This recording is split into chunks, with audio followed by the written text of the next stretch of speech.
Hello everyone, welcome back to our channel Jhansi's world. ఈరోజు eggs curry గ్రేవీతో ఎలా prepare చేసుకోవాలో చూసేద్దాము. మనం సాధారణంగా ఎగ్స్ కర్రీ ప్రిపేర్ చేసినప్పుడు గ్రేవీ తక్కువగా వస్తుంది కదా, ఇలా ఒకసారి ట్రై చేసి చూడండి, చాలా బాగా కుదురుతుంది. ఫస్ట్ దీనికోసం ఒక ప్లేట్ తీసుకొని 1/2 టీ స్పూన్ పసుపు, 1/2 teaspoon salt, 1/2 teaspoon కారం వేసుకొని మొత్తం మూడింటిని ఒకసారి మిక్స్ చేసేసుకొని ఎగ్స్ని వేసుకొని వీటన్నిటిని బాగా మ్యారినేట్ చేసుకోండి.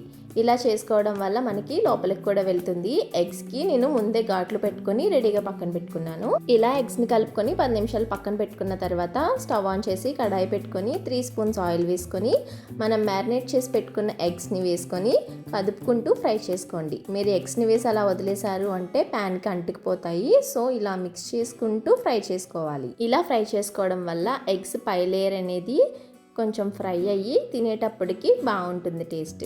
ఇలా 2 మినిట్స్ ఫ్రై చేసుకున్న తర్వాత వీటిని ప్యాన్లో నుంచి సెపరేట్ చేసేసుకోండి. నెక్స్ట్ ఇదే ఆయిల్లో పెద్ద సైజు ఒక 2 ఉల్లిపాయలని చిన్న ముక్కలుగా కట్ చేసుకొని యాడ్ చేసుకోండి. వీటన్నిటిని ఇప్పుడు ఒక 5 మినిట్స్ పాటు లో ఫ్లేమ్లో ఫ్రై చేసుకుంటూ ఉండాలి. మీకు గ్రేవీ అనేది థిక్గా చక్కగా రావాలి అంటే మీరు ఆనియన్స్ని ఫ్రై చేసుకునే దాన్ని బట్టి కూడా ఉంటుందండి. ఆనియన్స్ని చక్కగా ఫ్రై చేసుకున్నారు అంటే మీకు గ్రేవీ అనేది చాలా బాగా వస్తుంది.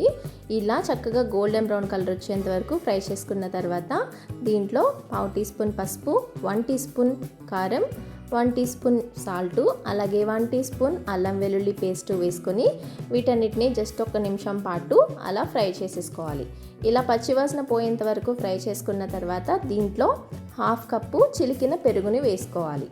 పెరుగు వేయడం వల్ల మనకి మంచి టేస్ట్తో పాటు గ్రేవీ కన్సిస్టెన్సీ కూడా వస్తుంది. సో ఇలా పెరుగుని వేసుకున్న తర్వాత ఒకసారి మిక్స్ చేసేసుకొని మూత పెట్టుకొని పెరుగులో నుంచి వాటర్ అంతా ఇంకిపోయేంత వరకు ఇలా ఫ్రై చేసుకోవాలి. ఇందులో వేసే పెరుగు పుల్లటి పెరుగు కాకుండా మంచిగా ఫ్రెష్ పెరుగు అయితే టేస్ట్ బాగుంటుంది. ఇలా ఫ్రై అయిన తర్వాత మీ కారానికి తగ్గట్టు ఒక 2 పచ్చిమిర్చి వేసుకొని మీడియం సైజు ఉన్న ఒక 2 టమాటాలని ప్యూరీ లాగా చేసుకొని యాడ్ చేసుకోండి.